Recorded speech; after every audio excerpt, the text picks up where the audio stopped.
Ընդամենը 10 վայրկյան փակել աչքերն ու պատկերացնել Հայաստան, որտեղ պատերազմներ ու աղքատություն չկա, անկախ քաղաքական հայացքներից բոլորը համերաշխ են իրար հետ։ Մեր ձևով շարժումն այսպիսի երկիր է խոստանում կերտել։ Շարժման համակարգող Նարեկ Կարապետյանն ասում է, դրան հասնելու բանաձևը պարզ է՝ միավորում, աշխատանք, եւ այդ Հայաստանի դուռը կբացվի մեր առաջ։ Մենք մեծ ներուժ ունենք,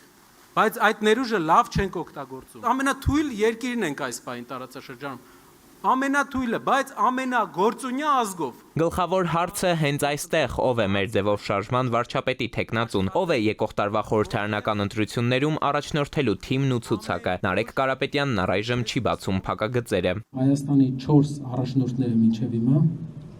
եթե շարունակեն եւ հաջորդ կառավարումը լինի նրանցից մեկը,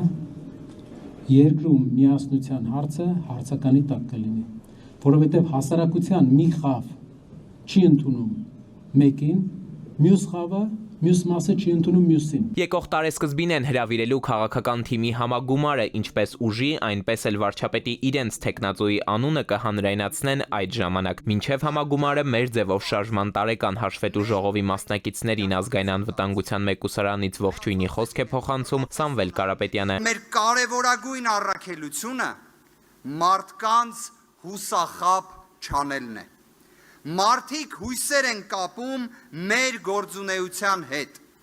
հույսեր, որ կապված են իրենց ընտանիքների բարեկեցության,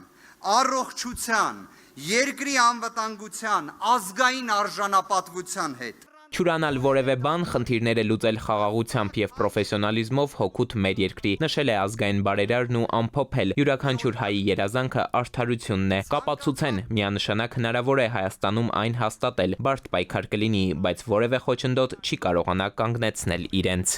Էդուարդ Պողոսյան, ժամը լրատվական։